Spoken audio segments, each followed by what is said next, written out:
Bert. Tom and Charlie. The weak of will, the strong of arm, the clown, the boozer, the fighter. All are sleeping on the hill. One passed in a fever. One was burned in a mine. One was killed in a brawl. One died in a jail. One fell from a bridge, toiling for children and wife. All are sleeping, sleeping, sleeping on the hill. Where are Ella, Kate. Mad. Lizzie and Edith. the tender heart, the simple soul, the loud, the proud, the happy one? One died in shameful childbirth. One of a thwarted love. One died at the hands of a brute in a brothel. One of broken pride in search for heart's desire. All are sleeping on the hill. One after life in faraway London and Paris. Was brought to their little spaces by Ella and Kate and Mag. Where are Uncle Isaac and Aunt Emily? And old Townie Kincaid and Seven Houghton.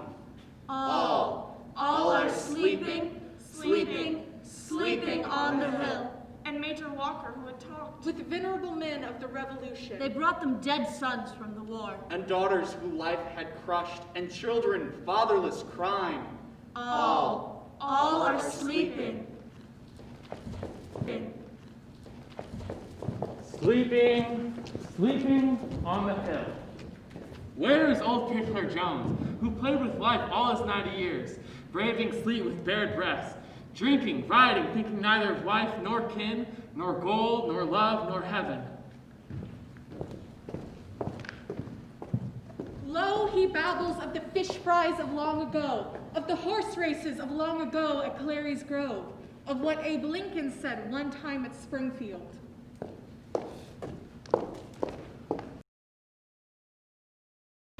Have you seen, walking through the village, a man with downcast eyes and haggard face?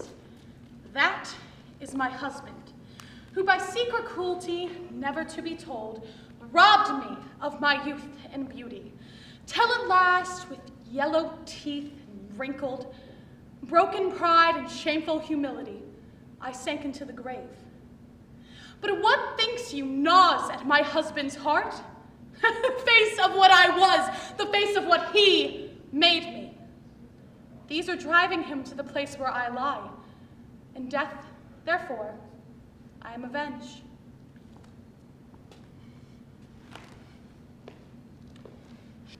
Took my strength by minutes. She took my life by hours. She drained me like a fevered moon, saps the spinning world. The days went by like shadows, the minutes wheeled like stars. She took the pity from my heart and made it into smiles.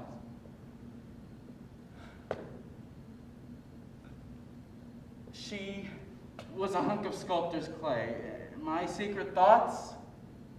Fingers. They flew behind her pensive brow and lined it deep with pain. They set the lips and sagged the cheeks and drooped the eye with sorrow. My soul had entered in the clay, fighting like 7 devils. But it was not mine, it was not hers. She held it, but its struggles modeled a face she hated, a face I feared to see. I beat the windows, shook the bolts, I hid me in a corner, and she died and haunted me and hunted me for life.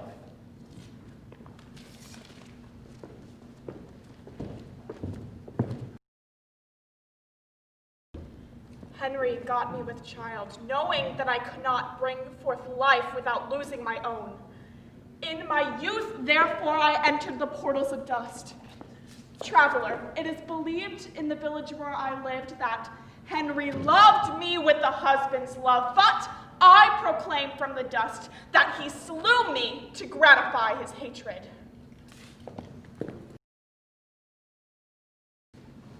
Man could catch the giant hand that catches and destroys him. As I was bitten by a rat while demonstrating my patent trap in my hardware store that day. But man can never avenge himself on the monstrous ogre life. You enter the room that's being born, and then you must live, work out your soul in the cross current of life, which brings honor to the dead who lived in shame. Together in this grave lie Benjamin Pentier, attorney at law, and Spot, his dog, constant companion, solace, and friend. Down the great road, friends, children, men and women, passing one by one out of life, till I was alone with Spot for partner, bedfellow, comrade, and drink. In the morning of life, I knew aspiration and saw glory. The she who survives me snared my soul with a snare which bled me to death, till I, once strong of will, lay broken, indifferent, living with Spot in a room back of a dingy office. Under my jawbone was snuggled the bony nose of Spot. Our story is lost in silence. Go by, mad world. I know that he told that I snared his soul with a snare which bled him to death. And all of the men loved him, and most of the women pitied him. But suppose you are really a lady and have delicate tastes and loathe the smell of whiskey and onions, and the rhythm of Wordsworth's ode runs in your ears while he goes about from morning till night repeating bits of that common thing. Oh, why should the spirit immortal be proud? And then suppose you are a woman well endowed, and the only man with whom the law and morality permit you to have the marital relation is with the very man that fills you with disgust every time you think of it, while you think of it, every time you see him. That's why I drove him away from home, to live with his dog in a dingy room back of his office. Only the chemist can tell, and not always the chemist, how liquids and solids will compound, and who can tell how men and women will interact on each other, or what children will result. There were Benjamin Pentier and his wife, good in themselves, but evil toward each other. He oxygen, she hydrogen, their son, a devastating fire. I, trainer, the druggist, a miser of chemicals, killed while making an experiment, lived unwedded.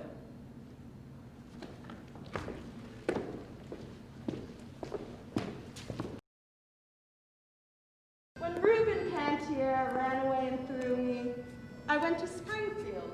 There I met a lush whose father, just deceased, had left him a fortune. He married me when drunk. My life was wretched. A year passed, and one day they found him dead. That made me rich. I moved on to Chicago. After a time, met Tyler Roundtree, villain. I moved on to New York. A gray-haired magnate went mad about me, so another fortune. He died one night right in my arms, you know. I saw his purple face for years thereafter. There was almost a scandal. I moved on, this time to Paris. I was now a woman, insidious, subtle, versed in the world and rich. My sweet apartment near the Champs-Élysées became a center for all sorts of people. Musicians, poets, dandies, artists, nobles, where we spoke French and German, Italian and English. I wed Count Navigato, native of Genoa. We went to Rome. He poisoned me, I think.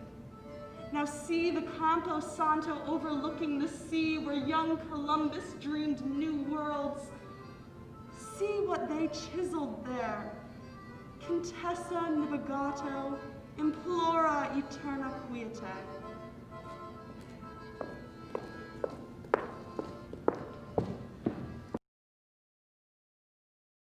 Horses and men are just alike.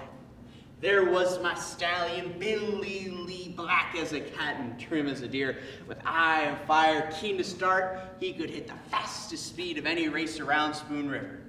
And just when you think he could lose with his lead of 50 yards or more, he'd rear himself and throw the rider, fall back over, tangled up, completely gone to pieces. See, he was the perfect fraud. Couldn't win, couldn't work. He was too light to haul or plow with, and no one wanted colts from him. One day when I tried to drive him, well, he ran away and killed me.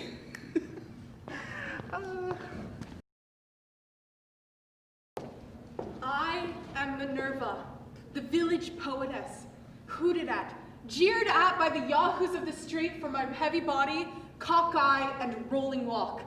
All the more when Butch Weldy captured me after a brutal hunt. He left me to my fate with Dr. Myers, and I sank into death, growing numb from the feet up, like one stepping deeper and deeper into a stream of ice. Will someone go to the village newspaper and gather into a book the verses I wrote? I thirsted so for love. I hungered so for life. No other man, unless it was Doc Hill, did more for the people in this town than I. To all the weak, the halt, the improvident, and those who could not pay flocked to me. I was good-hearted, easy, Dr. Myers. I was healthy, happy, and comfortable position. I was blessed with a congenial mate, children raised, all wedded, doing well in the world. Then, one night, Minerva, the poetess, came to me in her trouble, crying. I tried to help her out. She died. They indicted me. The newspapers disgraced me. My wife perished of a broken heart, and pneumonia finished me. I could have been as great as George Eliot, but for an untoward fate. For look at the photo of me, made by Pennewitt. Chin resting on hand, deep-set eyes, gray, too, and far-searching. There was the old problem. Should it be celibacy, matrimony, or unchastity? Then John Slack, the rich druggist, wooed me, luring me with the promise of leisure for my novel. So I married him, giving birth to 8 children. I had no time to write. It was all over with me anyway when I ran the needle into my hands while washing the baby's things and died of lockjaw and ironical death. But hear me, ambitious souls. Sex is the curse of life.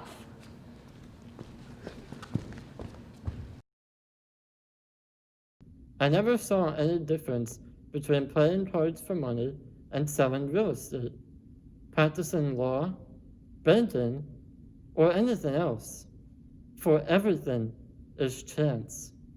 Nevertheless, seest thou a man diligent in business? He shall stand before kings. I, born in Weimar to a mother who was French and German father, a most learned professor, orphaned at 14 years, became a dancer known as Russian Sonia, all up and down the boulevards of Paris, mistress betimes sundry dukes and counts, and later poor artists and poets. At 40 years passé, I sought to New York and met old Patrick Hummer on the boat, red-faced and hale, though turned his 60th year, returning from having sold a shipload of cattle in the German city Hamburg. He brought me to Spoon River, and we lived here for 20 years. They thought we were married. This oak tree near me is the favorite haunt of blue jays chattering all the day. And why not? For my very dust is laughing at this humorous thing called life.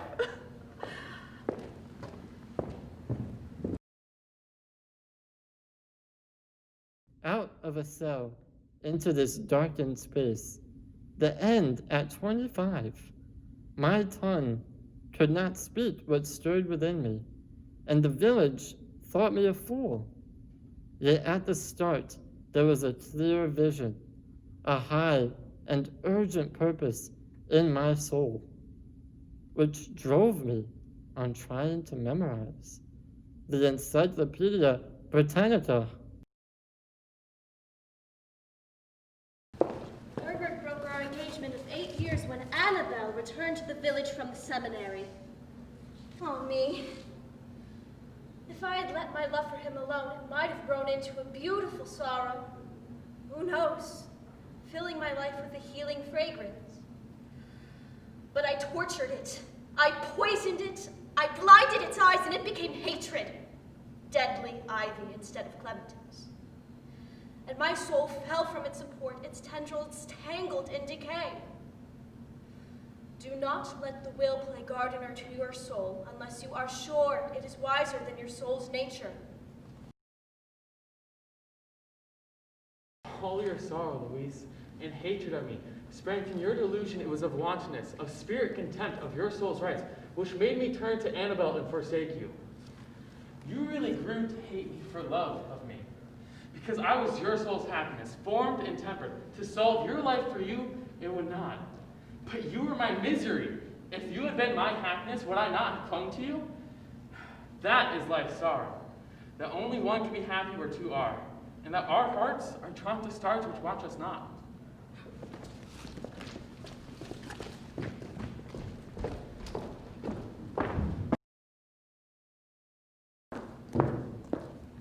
Over and over, they used to ask me, while buying the wine or the beer, in Peoria first and later Chicago, Denver, Frisco, New York, wherever I lived, how I happened to lead the life, and what was the start of it.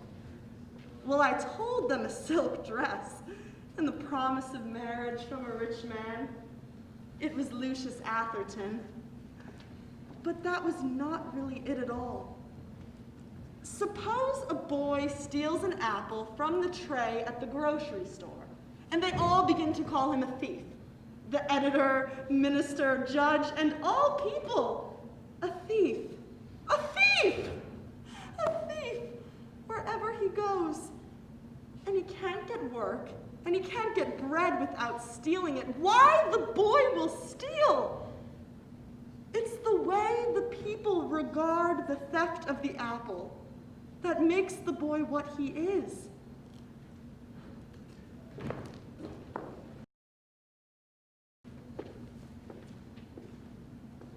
Often, a recluse at the gate refused me the parting kiss, saying we should be engaged before that.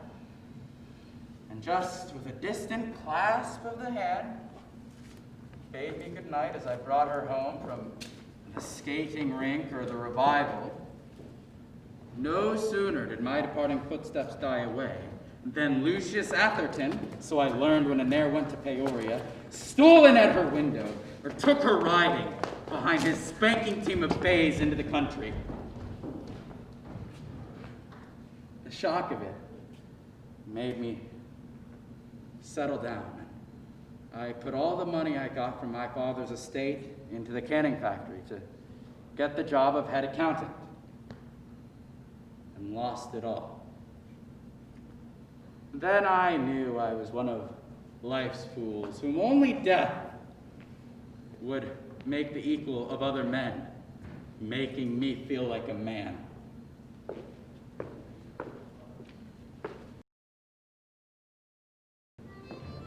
When my mustache curled and my hair was black, I wore a tight trouser and a diamond stud.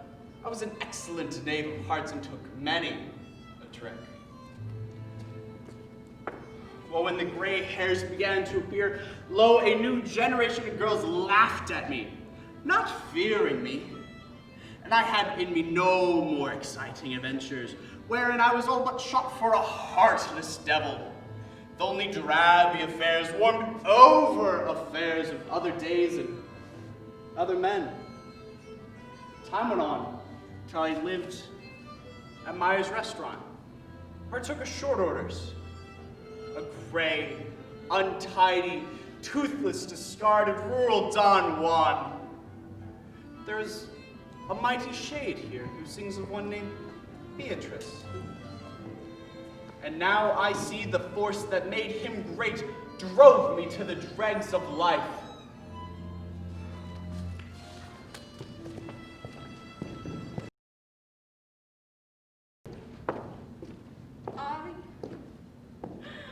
My life's blossom may have bloomed on all sides, save for the bitter wind which stunted my petals on the side that you in the village could see. From the dust I lift a voice in protest. My flowering side you never saw. Ye living ones, ye are fools indeed who do not know the ways of the wind and the unseen forces that govern the processes of life.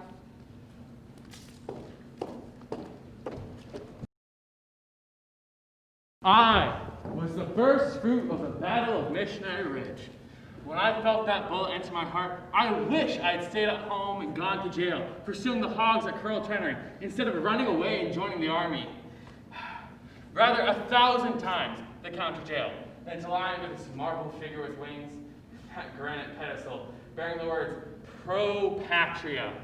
What do they mean, anyway?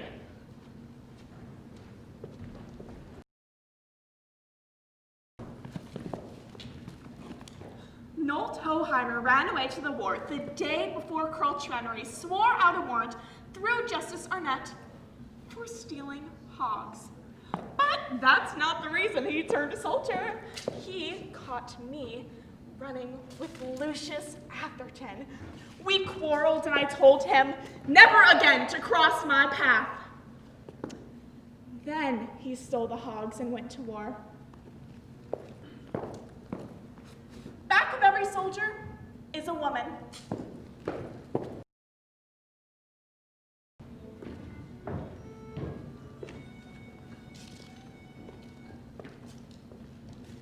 I was 16 and had terrible dreams and specks before my eyes and nervous weakness. And I couldn't remember the books I read, like Frank Drummer, who memorized page after page. And my back was weak and I worried and worried. And I was embarrassed, and when I stood up to recite, I'd forget everything I had studied. Well, I read Dr. Weiss's advertisement, and there I read everything in print, just as if he had known me, and about the dreams which I couldn't help. So I knew I was marked for an early grave, and I worried and worried until I had a cough. And then the dream stopped, and I slept a sleep without dreams here on the hill by the river.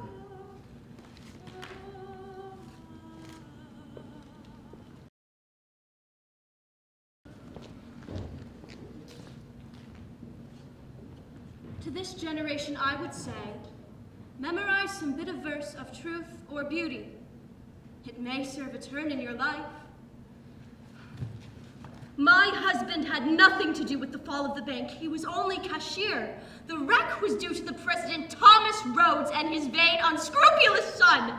Yet my husband was sent to prison, and I was left alone with the children to feed and clothe and school them.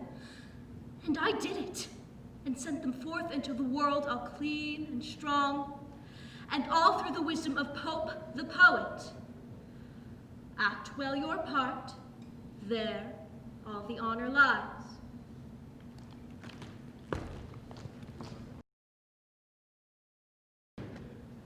I belonged to the church in the party of Prohibition, and the villagers thought I died of eating watermelon.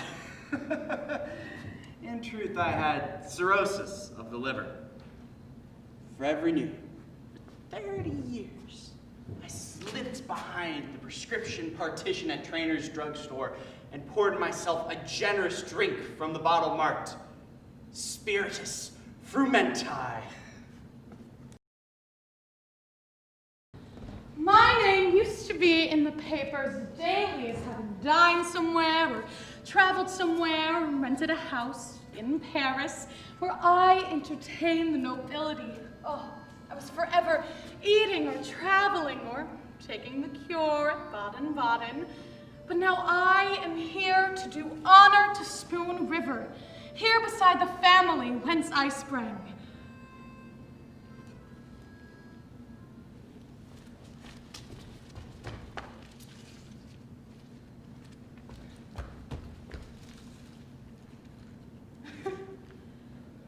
No one cares now where I lived or dined or whom I entertained or how many times I took the cure at Baden-Baden.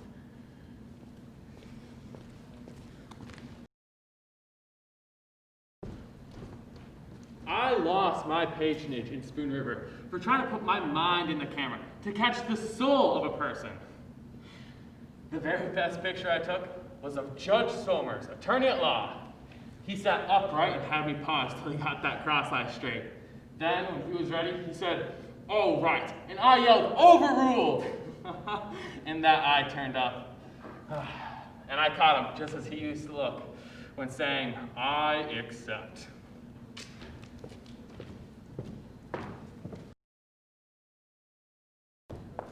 I was the daughter of Lambert Hutchins, born in the cottage near the grist mill, reared in the mansion there on the hill, with its spires, bay windows, roof of slate.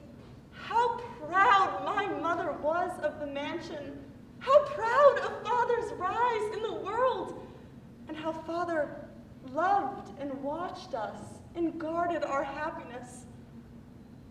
But I believe the house was a curse, for Father's fortune was little beside it.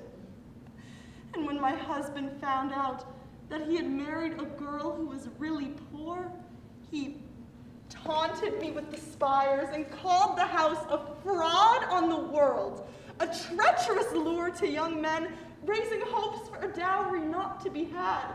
And a man, while selling his vote, should get enough from the people's betrayal to wall the whole of his family in.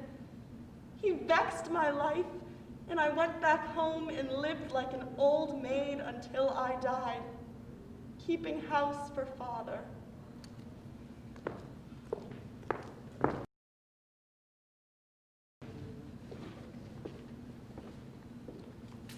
My parents thought I would be as great as Edison, or even greater, for as a boy I made balloons and wondrous kites and toys with clocks and little engines with tracks to run on. I made wondrous kites and painted pictures and played the cornet and telephones with cans and thread. I played the villain in the Octoroon, but at 21, I married and had to live. So to live, I learned the trade of watchmaking and took the jewelry store on the corner. All the while thinking, not of business, but of the engine I studied the calculus to build. And all Spoon River watched and waited to see if it would work, but it never worked. And a few kind souls believed my genius was hampered by the store. It wasn't true. The truth was this: I didn't have the brains.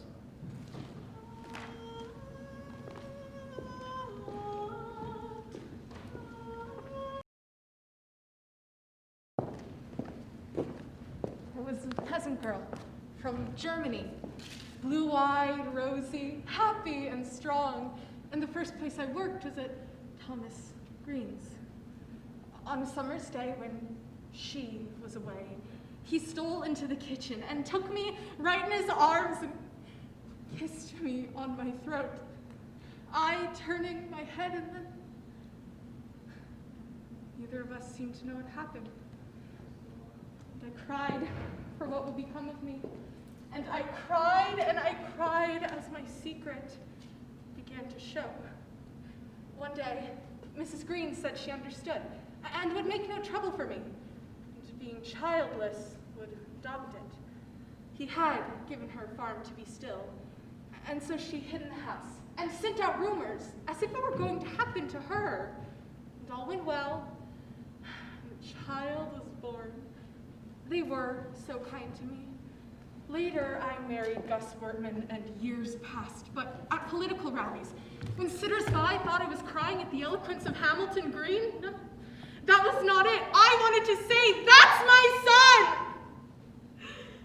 That's my son.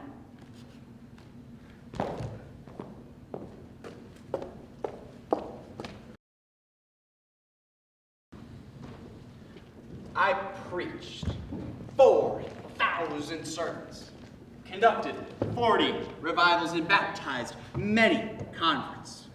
Yet no deed of mine shines brighter in the memory of the world, and none is more treasured by me. Look how I saved the Blisses from divorce, and kept their children free from that disgrace to grow up into moral men and women, happy themselves, a credit to the village. Reverend Wiley advised me not to divorce him for the sake of the children, and Judge Somers advised him the same, so we stuck to the end of the path. But 2 of the children thought he was right, and 2 of the children thought I was right. And the 2 who sided with him blamed me, and the 2 who sided with me blamed him. And all were tortured in soul because they could not admire equally him and me. Now, every gardener knows that plants grown in cellars or under stones are twisted and yellow and weak, and no mother would let her baby suck diseased milk from her breast. Yet preachers and judges advise the raising of souls in places where there is no sunlight, but only twilight, no warmth, but only dampness and cold. Preachers and judges.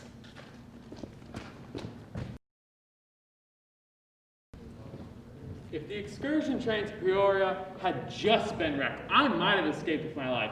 Certainly, I should have escaped this place. But, as it was burned as well, they mistook me for John Allen, who was sent to the Hebrew cemetery in Chicago. And John for me, so I lie here. It was bad enough to run a clothing store in this town, but to be buried here? Passerby, to love is to find your soul through the soul of the beloved one. When the beloved one withdraws itself from your soul, then you have lost your soul. It is written, I have a friend, but my sorrow has no friend. Hence my long years of solitude at the home of my father. Trying to get myself back and to turn myself into a supremer self. There was my father with his sorrows, sitting under the cedar tree. A picture that sank into my heart, at last bringing infinite repose. Oh, ye souls who make life as beautiful and fragrant as white tube roses from earth's dark soil. Eternal peace. When I went to the city, Mary McNeely, I meant to return for you. Yes, I did. But Laura, my landlady's daughter, stole into my life somehow and won me away. And then whom should I meet just a few years after but Georgine Miner from Niles, a sprout of the free love Fleurierist gardens that sprouted before the war all over Ohio. Her dilettante lover had tired of her, and she turned to me for solace. She was some kind of a crying thing that one takes in one's arms, and all at once it slimes your face and voids its essence all over you, bites your hand and springs away. And there you were, Mary McNeely, bleeding and smelling to heaven. Oh, Mary McNeely, I was not worthy to kiss the hem of your robe. A stepmother drove me from home, embittering me. A squaw man of flaneur and dilettante took my virtue. For years I was his mistress. No one knew. I learned from him the parasite cunning with which I moved with the bluffs like a flea on a dog. All the time I was nothing but very private with different men. Then Daniel the Radical had me for years. His sister called me his mistress. And then Daniel wrote me shameful words soiling our beautiful love. But my anger coiled, preparing its fangs. My lesbian friend next took a hand. She hated Daniel's sister, and Daniel despised her husband. But she saw the chance for a poisonous thrust. I must complain to the wife of Daniel's pursuit. But before I did that, I begged him to fly to London with me. Why not stay here in the village as we have? He said. Then I turned submarine and revenged his repulse in the arms of my dilettante friend. Then up to the surface, bearing the letter that Daniel had wrote me to prove my honor was all intact, showing it to his wife, my lesbian friend, and everyone. If Daniel had only shot me dead instead of stripping me naked of lies, a harlot in body and soul.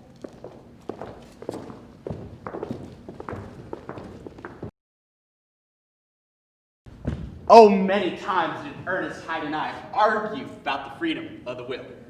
My favorite metaphor was Pricket's cow, roped out to grass and free you know as far as the length of the rope.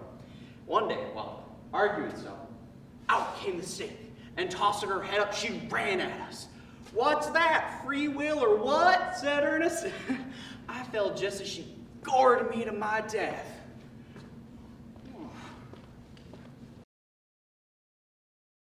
I, who kept the greenhouse, lover of trees and flowers, oft in life saw this umbrageous elm, measuring its generous branches with my eye, and listened to its rejoicing leaves lovingly patting each other with sweet Hegelian whispers.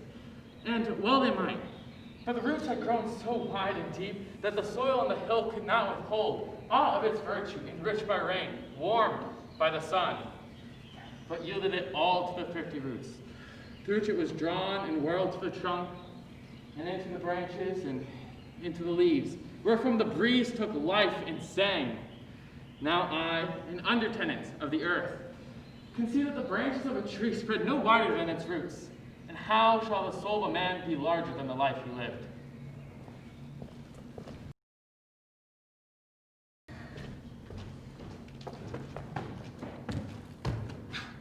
The secret of the stars, gravitation.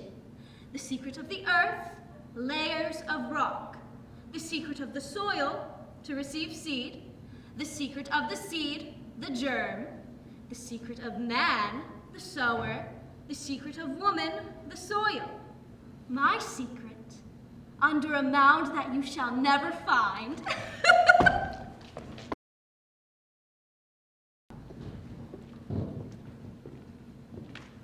I had no objection at all to selling my household effects at auction on the village square. It gave my beloved flock the chance to get something which had belonged to me for a memory.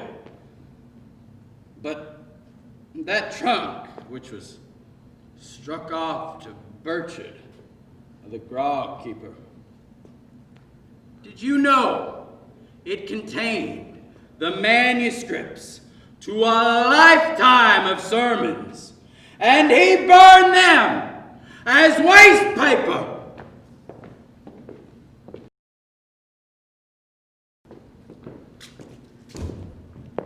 I was the widow McFarlane, weaver of carpets for all the village, and I pity you still at the loom of life.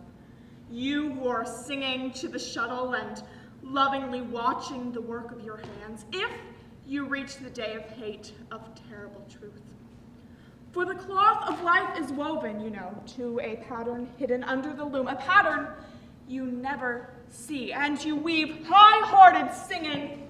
Singing, you guard the threads of love and friendship for noble figures in gold and purple. And long after others' eyes can see, you have woven a moon-white strip of cloth. You laugh in your strength, for hope overlays it with shapes of love and beauty. The loop stops short. The pattern's out. You're alone in the room. You have woven a shroud, and hate of it lays you in it.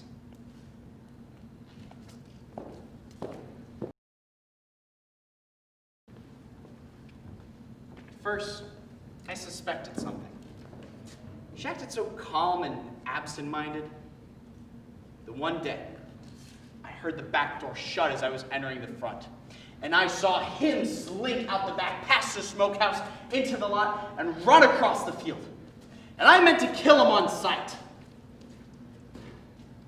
That day, walking near Fourth Bridge, without a stick or stone at hand, all of a sudden, I see him standing there, scared to death, holding his rabbits, and all I could say was, "Don't, don't, don't!" And he aimed and fired at my heart.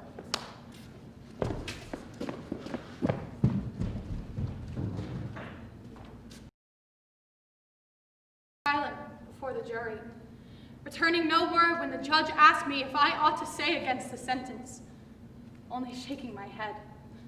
What could I say to people who thought that a woman of 35 was at fault when her lover of 19 killed her husband? Even though she had told him over and over and over, "Go away, Elmer, go far away. I have maddened your brain with the gift of my body. You will do some terrible thing." And just as I feared, he killed my husband, with which I had nothing to do before God, silent for 30 years in prison. And the iron gates of Joliet swung as the silent and gray trustees carried me out in a coffin. What but the love of God could have softened and made forgiving the people of Spring River toward me, who wronged the bedside of Thomas Merritt and murdered him beside? Oh, loving hearts that took me in again after 14 years in prison. Oh, helping hands in the church that received me and heard with tears my penitent confession, who gave the sacrament of bread and wine. Repent, ye living ones.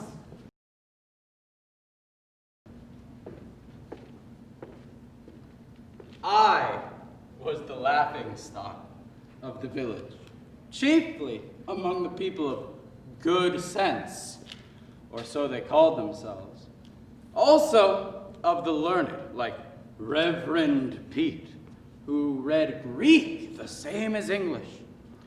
For instead of talking free trade or preaching some form of baptism, instead of believing in the efficacy of walking cracks, picking up pins the right way, seeing the new moon over the right shoulder, or curing rheumatism with blue glass, I asserted the sovereignty of my own soul before Mary Baker G. Eddy even got started with what she called science. I had mastered the Bhagavad Gita and cured my soul before Mary even began to cure bodies with souls. Peace to all worlds.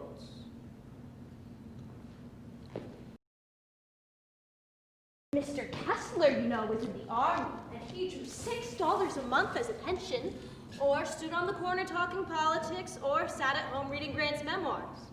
And I supported the family by watching him, learning the secrets of all the people from their curtains, counterpane, shirts, and skirts. For things that are new grow old at length, they're replaced with better or none at all. People are prospering or falling back, and reds and patches widen with time. No thread or needle can paste decay, and there are stains that baffle soap, and there are colors that run in spite of you, though blamed you are for ruining a dress. Handkerchiefs and napery have their secrets. The laundress, life, knows all about them. And I, who went to all the funerals held in Spoon River, swear I never saw a dead face without first thinking it looked like something washed and ironed. Did the boys and girls still go to Seaver's for cider after school in late September? Or gather hazelnuts among the thickets on Aaron Hatchfield's farm when the frost begins? For many times, with laughing girls and boys, played I along the road and over the hills when the sun was low and it was cool, stopping to club the hazelnut tree, standing leafless against the flaming west. But now, the smell of autumn smoke and the dropping of acorns and the echoes about the vales bring dreams of life. They echo over me. They question me. Where are those laughing comrades? How many are still with you? How many are in the old orchards along the way to Seaver's and the woods that overlook the quiet water?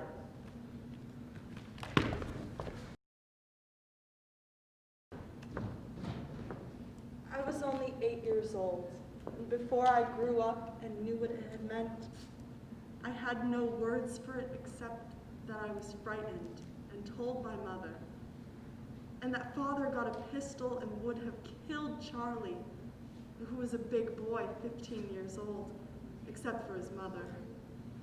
Nevertheless, the story clung to me. And the man who married me was a widower of 35 and a newcomer, and had never heard it until 2 years after we were married. Then he considered himself cheated, and the village agreed that I was not really a virgin. Well, he deserted me, and I died the following winter.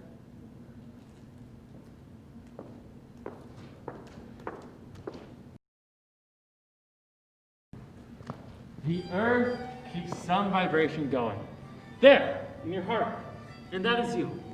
For if the people find you can fiddle, why, fiddle you must, for all your life. What do you see? A harvest of clover, or a meadow to walk through to a river. The winds in the corn, you rub your hands, beeves hereafter, ready for market. Or else you hear the rustle of skirts, like the girls when dancing at Little Grove. To Cooney Potter, a pillar of dust, or whirling leaves meant ruinous drought. They look to me like redhead salmon, stepping it off to Tor-Lor. How could I till my 40 acres, not to speak of getting more, with a medley of horns, bassoons, piccolos, stirred in my brain by crows and robins and a creak of a windmill? Only these? And I never plowed to attain my life, that someone did not stop on the road and take me away to a dance or picnic. I ended up with 40 acres. I ended up with a broken fiddle, and a broken laugh, and 1,000 memories, and not a single regret.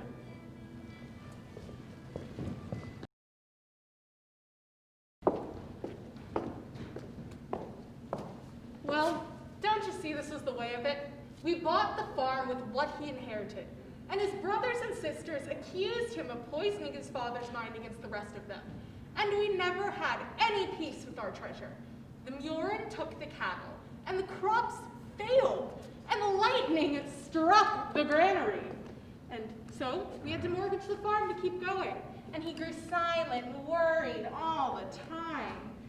And then some of the neighbors refused to speak to us, and even took sides with his brothers and sisters. And I had nowhere else to turn, as one may say to himself in an earlier time in life. Oh, that's all right. So-and-so is my friend, or I could shake this off with a little trip to Decatur. And then the dreadfulest smells infested the rooms. So I set fire to the beds, and the old witch house went up in a roar of flames. And I danced in the yard with waving arms while he wept like a freezing steer.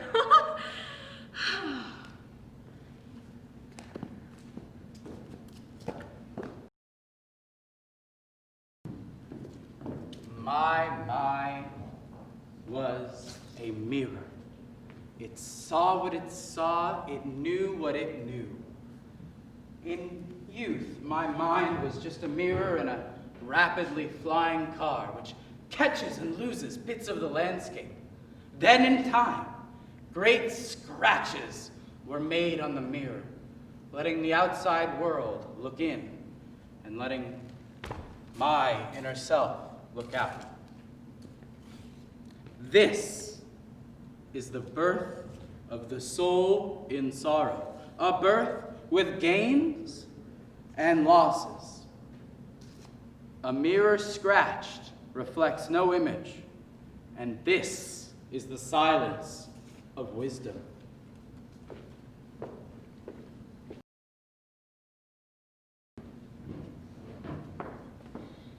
Yes, here I lie close to a stunted rosebush, in a forgotten place near the fence in Seaver's Woods where the thickets have crept over, growing sparsely.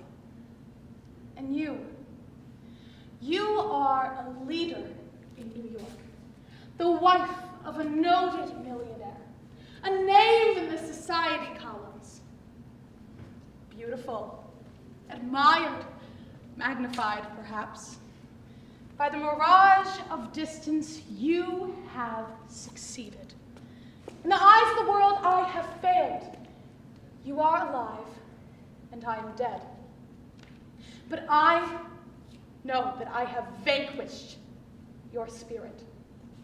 And I know that lying here, far from you, unheard of amongst your great friends, in the brilliant world where you move, I really am the unconquerable power over your life that robs it of complete triumph.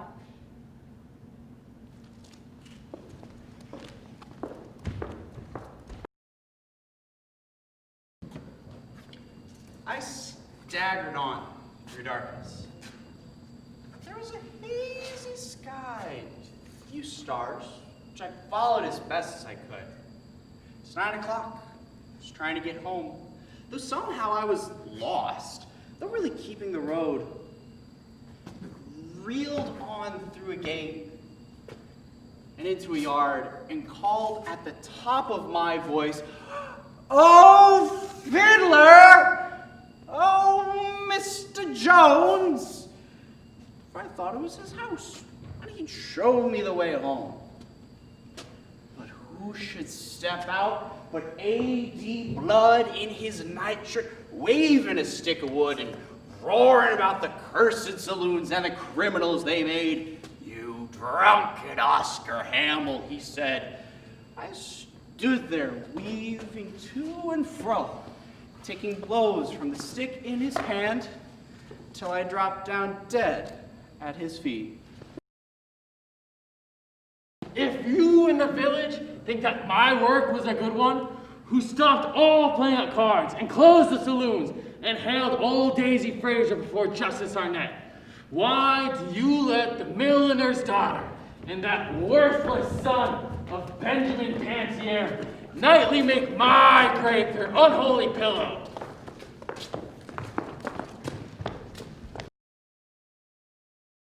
I was sick. But more than that, I was mad at the crooked police and the crooked game of life.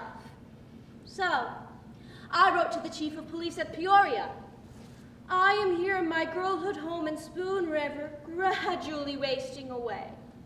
But come and take me! I killed the son of the merchant prince in Madame Lou's, and the papers that said he killed himself while cleaning a hunting gun, oh, they lied like the devil to hush up scandal for the bribe of advertising. In my room, I shot him at Madame Lou's because he knocked me down when I said that, in spite of all the money he had, I'd see my lover that night.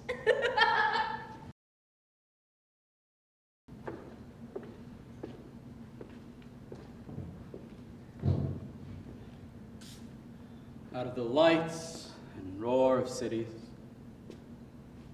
drifting down like a spark in Spoon River, burnt out with the fire of drink and broken, the paramour of a woman I took in self-contempt, but to hide a wounded pride as well.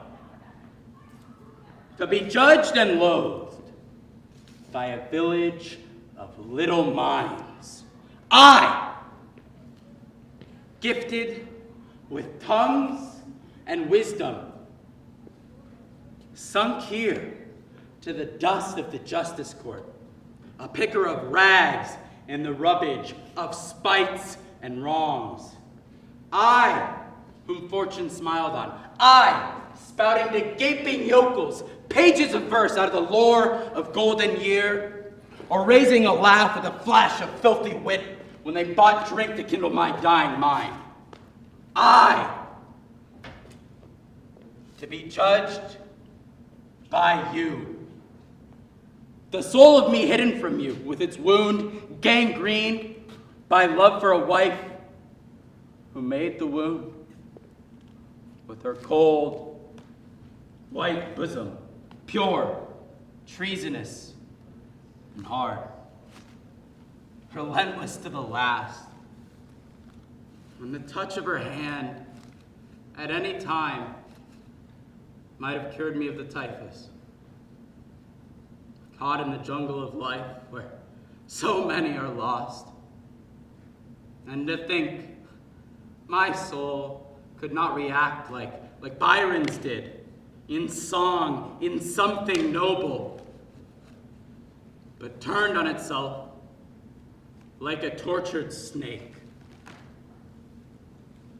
Judge me this way, O world.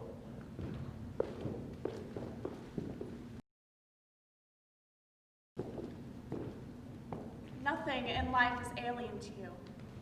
I was a penniless girl from Summum who stepped from the morning train in Spoon River. All the houses stood before me with closed doors and drawn shades. I was barred out. I had no place or part in any of them. Then I walked past the old McNeely mansion. A castle of stone mid walks and gardens, with workmen about the place on guard, and the county and state upholding it for its lordly owner, full of pride. I was so hungry, I had a vision. I saw a giant pair of scissors dip from the sky like the beam of a dredge and cut the house in two like a curtain. But at the commercial, I saw a man who winked at me as I asked for work. It was Wash McNeely's son. He proved the link in the chain of title to half my ownership of the mansion, to a breach in promise suit, the scissors. So, you see, from the day I was born, the house was only waiting for me.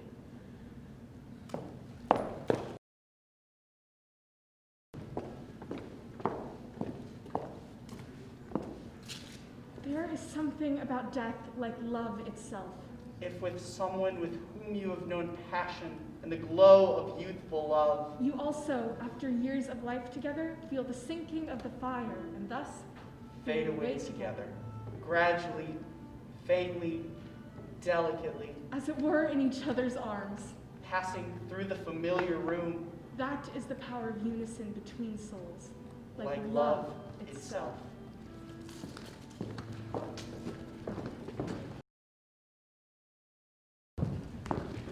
He ran away and was gone for a year. When he came home, he told me the silly story of being kidnapped by pirates on Lake Michigan and kept in chains so he could not write me. I pretended to believe it, though I knew very well what he was doing, and that he met the milliner, Mrs. Williams, now and then when she went to the city to buy goods, as she said. But a promise is a promise, and marriage is marriage. And out of respect for my own character, I refused to be drawn into a divorce by the scheme of a husband who had merely grown tired of his marital vow and duty. She loved me. Oh, how she loved me. I never thought I had a chance to escape from the day she first saw me. But then, after we were married, I thought she might prove her mortality and let me out, or she might divorce me. But if you die, none resigned. Then I ran away, was gone a year on a lark. But she never complained. She said all would be fine, that I'd return. And I did return. I told her that while taking a row on a boat, I'd been captured near Van Buren Street by pirates on Lake Michigan and kept in chains so I could not write to her. She cried and kissed me, said it was cruel, outrageous, inhuman. I then concluded our marriage was a divine dispensation, one that cannot be dissolved except by death. I was right.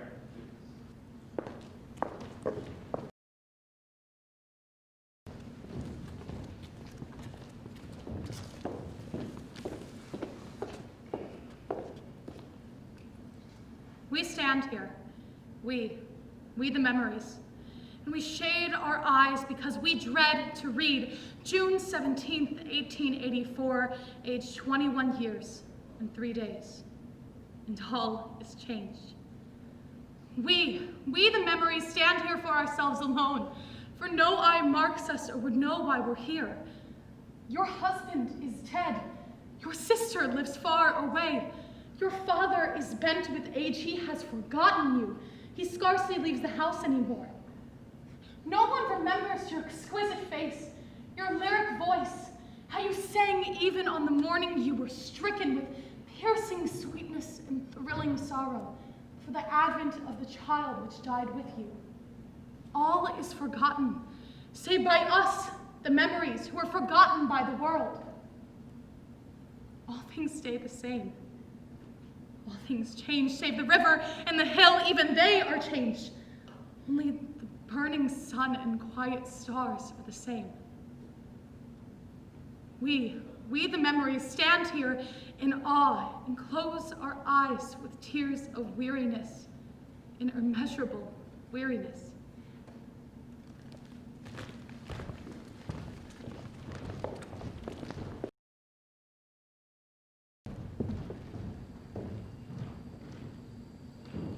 It was moonlight, and the earth sparkled with new fallen frost. It was midnight and not a soul abroad. Out of the chimney of the courthouse, a greyhound of smoke leapt and chased the northwest wind. I carried a ladder to the landing of the stairs and leaned it against the frame of the trap door of the portico. I crawled under the roof and amid the rafters and flung among the seasoned timbers a lighted handful of oil-soaked waste. And then I came down and slunk away. In a little while, the fire bell rang. Clang! Clang! Clang! Clang!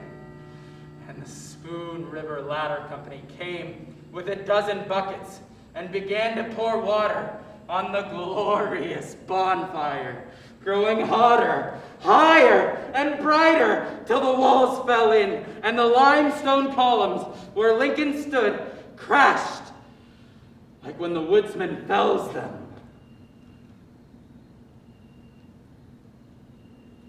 When I got back from Joliet, there was a new courthouse with a dome, for I was punished, like all those who destroy the past for the sake of the future.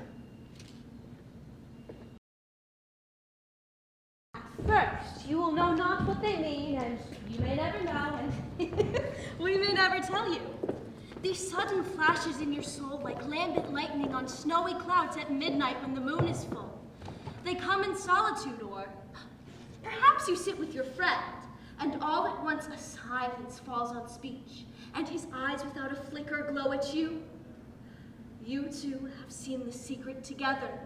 He sees it in you, and you in him. And there you sit thrilling, lest the mystery stand before you and strike you dead with a splendor like the sun's. Be brave. all souls who have such visions as your body's alive as mine is dead.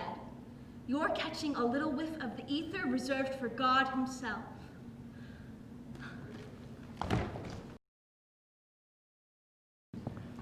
Toward the last, the truth of others was untruth to me.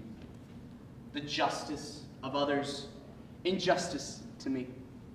There are reasons for life, reasons with me for death.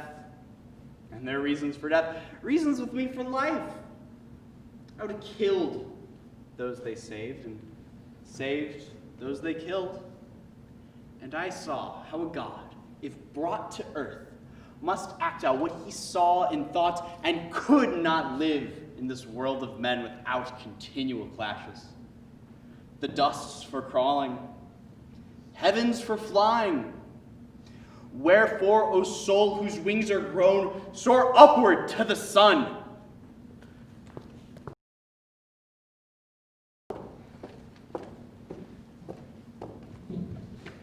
Maurice, weep not. I am not here under this pine tree. The balmy air of spring whispers through the sweet grass. The stars sparkle. The whippoorwill calls. But thou grievest while my soul lies rapturous in the blessed nirvana of eternal life. Go to the good heart that is my husband. Tell him that my love for you, no less than my love for him, brought out my destiny. That through the flesh I won spirit, but through the spirit, peace. There is no marriage in heaven, but there is love.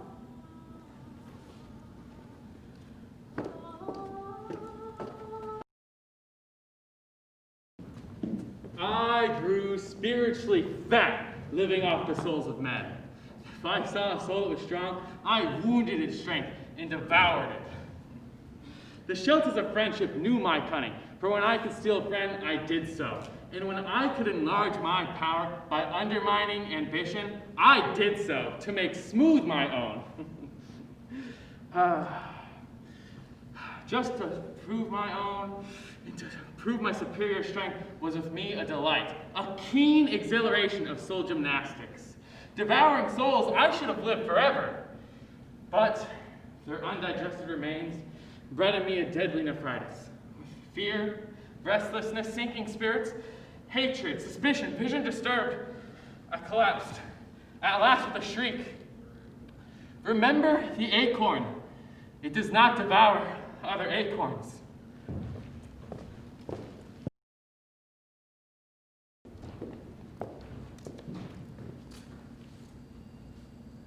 Almost a shell of a woman after the surgeon's knife, and almost a year to creep back into strength, till the dawn of our wedding decennial found me my seeming self again. We walked the forest together by a path of soundless moss and turf. But I could not look in your eyes, and you could not look in my eyes, for such sorrow was ours, the beginning of gray in your hair. And I but a shell of myself, and what did we talk of sky and water, anything, most to hide our thoughts. Then your gift of wild roses, set to grace our dinner. Poor heart, how bravely you struggled to imagine and live a remembered rapture. Then my spirit drooped as the night came on. You left me in my room for a while, as you did when I was a bride, poor heart. As I looked in the mirror, something said, one should be all dead when one is half dead, nor ever mock life, nor ever cheat love. And I did it, looking there in the mirror. Dear, have you ever understood?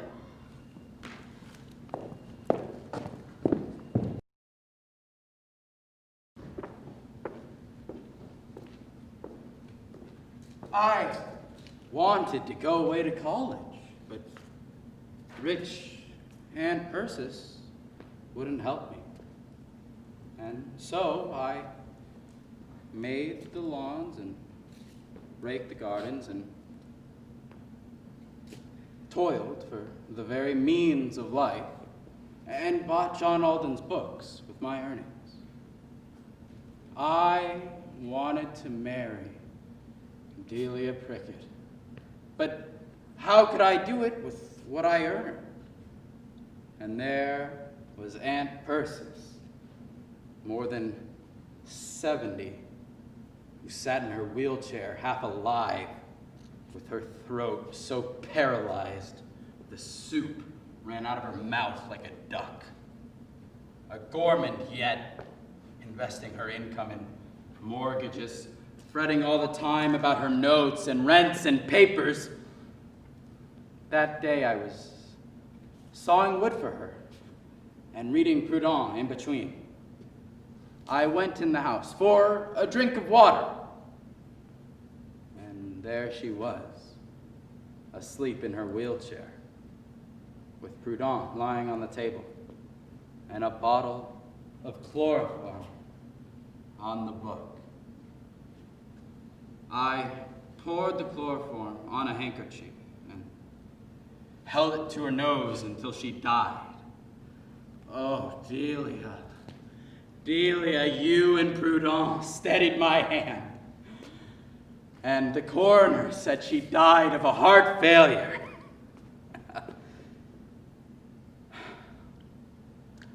I married Delia and got the money.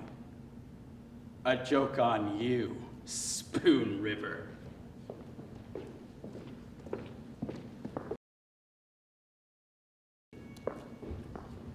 With our hearts like drifting suns, had we but walked, as often before, the April fields till starlight, silkened over with viewless gauze, the darkness under the cliff, our trysting place in the wood where the brook turns, had we but passed from wooing like notes of music that run together into winning in the inspired improvisation of love. But to put back of us, as a canticle ended, the rapt enchantment of the flesh, where our souls swooned down, down where time is not, nor space, nor ourselves, annihilated in love, but to leave these behind for a room with lamps, and to stand with our secret mocking itself and hiding itself amid flowers and mandolins, stared at by all between salad and coffee, and to see him tremble and feel myself so prescient as one who signs a bond, not flaming with gifts and pledges heaped, with rosy hands over his brow. And then, oh night, deliberate, unlovely, with all of our wooing blotted out by the winning, in a chosen room, in an hour that is known to all. Next day he sat so listless, almost cold, so strangely changed, wondering why I wept, till a sort of sick despair and voluptuous madness seized us to make the pact of death. A stalk of the earth sphere, frail as starlight, waiting to be drawn once again into creation's stream, but next time to be given birth, gazed at by Raphael and St. Francis sometimes as they pass, for I am their little brother, to be known clearly face to face through a cycle of birth hereafter run. You may know the seed and the soil, you may feel the cold rain fall, but only the earth sphere, only heaven knows the secret of the seed in the nuptial chamber under the soil. Throw me into the stream again. Give me another trial.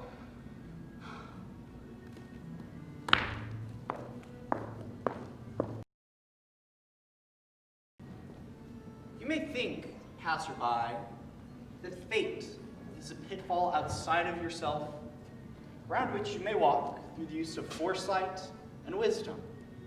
Thus you believe in viewing the lives of other men as one who in a godlike fashion bends over an anthill, sees how easily their difficulties could be avoided.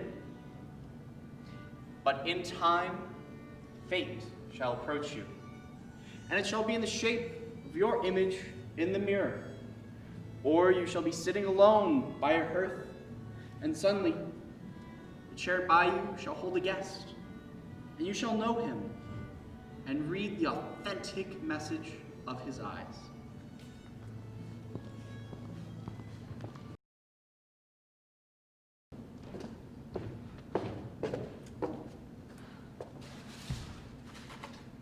The red blossoms amid green leaves are drooping, beautiful geranium, but you do not ask for water. You cannot speak. You do not need to speak. Everyone knows you are dying of thirst. They pass by saying, the geranium wants water.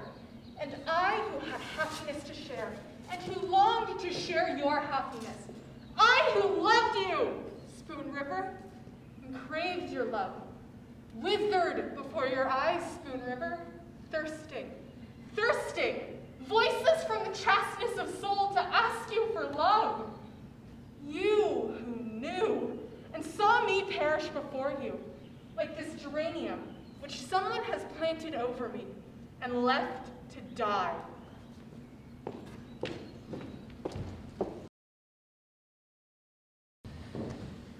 Suppose it is nothing but the hive, that there are drones and workers and queens and nothing but storing honey, material things such as culture and wisdom.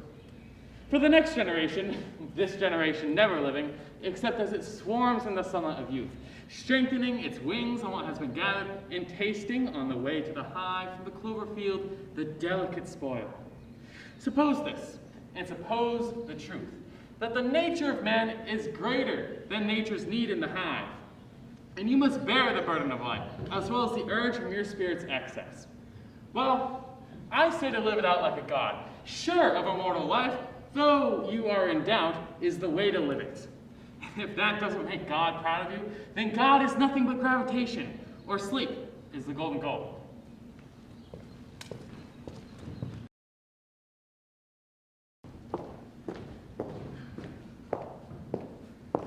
I went to the dances at Chandlerville and played Snap Out at Winchester. One time we changed partners, driving home in the moonlight of middle June. And then I found Davis. We were married and lived together for 70 years, enjoying, working, raising the 12 children, 8 of whom we lost. Ere I had reached the age of 60, I spun, I wove, I kept the house, I nursed the sick, I made the garden, and for holiday rambled over the fields where sang the larks, and by Spoon River gathering many a shell and many a flower and medicinal weed, shouting to the wooded hills, singing to the green valleys. 96, I had lived enough. That is all, and passed into a sweet repose.